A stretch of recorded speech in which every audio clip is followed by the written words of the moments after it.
Alright, look at this photo. This is a cool photo. We're in Paris, we're on a bridge. You can see the Eiffel Tower. This is a clear indication of where we are. Great, perfect. Got our bikes all packed up. Now this is the kind of thing that you might post to Instagram. But behind this photo, there's a story that I'm going to tell now.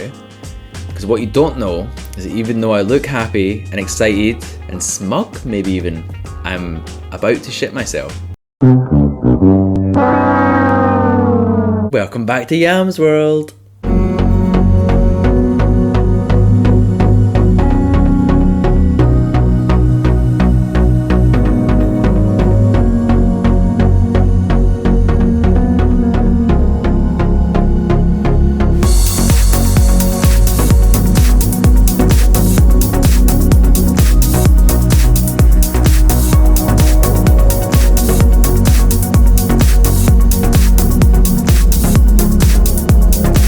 You may have heard me reference that we went on this big 6-month cycling trip back in 2018. So this is the first video talking about something that happened on that trip, and lo and behold, I'm starting at the beginning. Now, if you've seen some of our other videos, you might notice a theme that planning is not my strong point. I just have zero motivation to plan things. Even like this big, crazy fun adventure that had like a year to plan stuff for, and pretty much crammed it into the last like month. So we had like 6 months to go cycling. We roughly knew what direction we were going to go and a few spots along the way, but pretty much like open.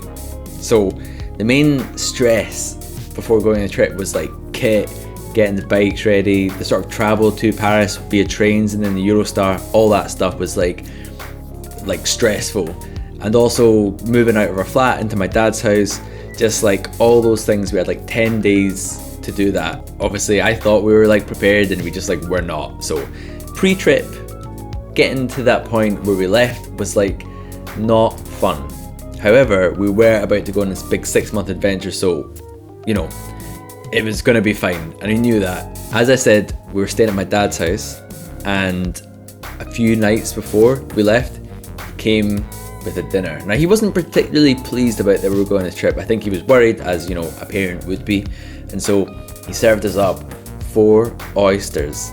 And I was like, oh, 1 for each of us. Like, no, 2 for you, 2 for Liliana. It's like, okay. Now, I used to love oysters, would eat them happily, but over the last few years, there'd been a few times where I'd got food poisoning, both of us had, and so was a bit hesitant. And I thought, is this some sort of sabotage, potentially? But, you know, didn't want to be rude, so we ate them. And lo and behold, 48 hours later, the night before we left, the stomach starts to rumble. Now, it happened to Liliana first, and I knew that it was very, very likely that it was going to be hitting me not long after. So about like midnight, 1 in the morning, it hits, and it is not pretty. It is like, it's food poisoning. I don't really need to go into the details about that, but it's not the kind of thing that you want if you're already stressed about going on a big trip and you've got lots of stuff to do the next day. We woke up at like 5 in the morning to catch the train from Glasgow to London, so we could then get the Eurostar after that. And honestly, it was bad. We waved goodbye. I stepped and took a picture of us, and I looked at my dad, and I could see a little hint of guilt that he'd given his oysters, knowing that he had poisoned us just before we went on a trip. But it did not stop us. We were not going to be stopped by this. Despite how we were feeling, we were going, and there's nothing they could do. We get to London, and my sister came to meet us, and honestly, by this point, I was just feeling like a bit gutted. She came to see us off, and I thought we were gonna have like a beer and some nice food and be like, yeah, we're going on a big trip. But we were just there like eating soup and being like, oh, it was just embarrassing. She was just like looking at us like pure pale, pasty people, like sick, and I just thought, well, this isn't what I envisioned at all. After our disappointing lunch, it was nice to see my sister. She saw us off. We're like, goodbye. And we got onto the Eurostar, and that all went largely fine. Got off the Eurostar, total hassle getting all our stuff off. The panniers that you put onto the bikes and stuff aren't like normal like luggage. Because the bikes are stored in a separate bit, we had to get our bags off, and there was like no trolleys, and it actually took us like an hour, I think, to get out of the train station. By this point it was like dark, and we went to stay with a friend, and I was just like, I was totally gutted. I was like, this is supposed to be the big adventure. This is supposed to be like the sort of wild times that we're like 30, and this is our last hurrah to go on an adventure.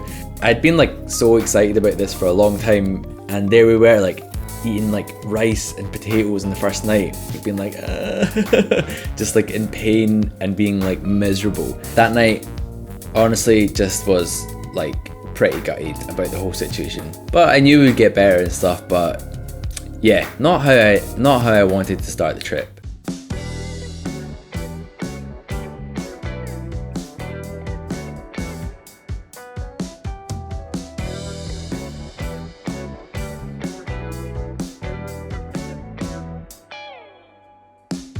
Welcome to the new trip. We have arrived in Paris last night, as you can maybe see. We travelled from Scotland to London by train and then took the Eurostar. We've both been pretty ill actually, so it's not been an amazing start to the trip. But we're now just gonna pick up a few things, go to the supermarket, take some stuff that we couldn't get because of the Eurostar, so like spirits for their cooking stuff and knives. And then we're gonna hit the road and go to a campsite, hopefully not too far away. Ease into the trip, but it should all be pretty flat, and looking forward to getting out on the road in this beautiful weather, as spring has actually arrived somewhere rather than Scotland where it's still winter. We set out in the afternoon, we went to a bridge. I was like, this is it, let's take a photo. We can post it on Instagram about how awesome everything is, even though we're both dying and stuff. So we're like, ka-ching, ka-ching, taking photos, masking the pain and the urgent need for a toilet at all points. But all being said, we hit the road, and we were taking, you know, the usual horrible mess of like psychopaths and industrial wasteland that you get when you're like leaving a city.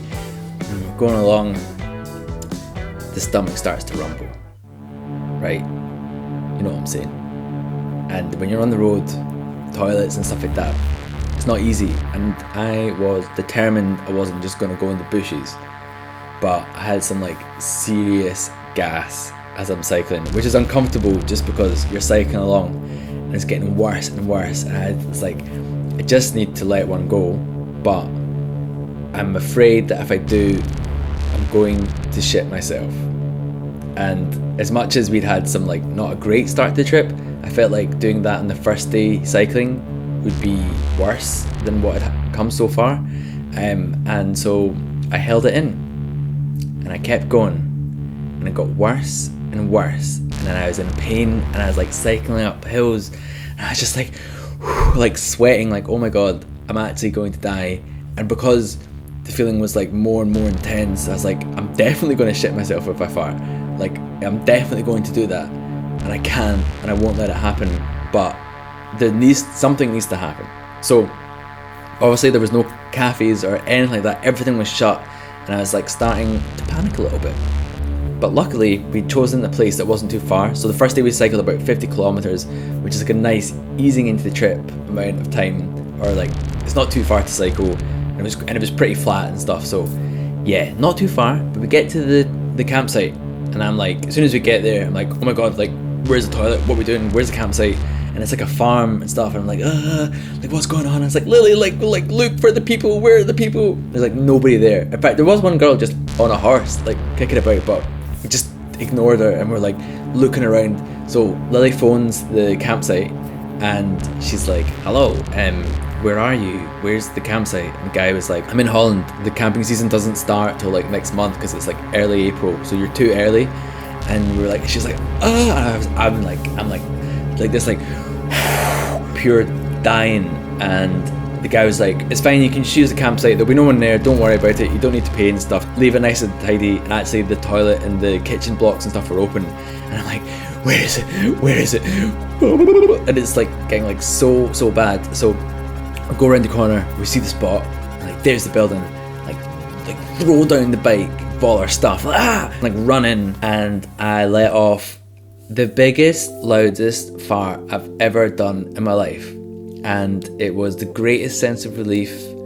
I wouldn't say it's one of my proudest achievements because I didn't really achieve anything, but it's like a pivotal moment in my life that sometimes I think about it as like, that was such a good feeling. The relief that I'd made it. I wasn't going to be the person who shat himself on his first day of his bike tour. And I kind of walked out like this, like free. And Liliana was just standing there like, what the fuck is wrong with you? That is the loudest thing I've ever heard. And I was like, did you hear it? And he's like, yes, everyone heard it. I mean, there was no one there, but I think everyone in 100-mile radius heard it. It was apparently, like ear-shatteringly loud. So maybe it is an achievement. I don't know. But yeah. So that was the first day of our bike trip. So what's the moral of this story? Well, don't eat oysters before you go on a big cycling trip. And next time you see someone post a really cool picture on Instagram, just remember that deep down inside, that person might actually be about to shit themselves. Thank you very much for watching this video about a big bike trip. If you've got any funny bike stories or mishaps like the one I just told, then make sure to leave a comment below. And also, I would love it if you subscribed as well, because it's YouTube. See you next week.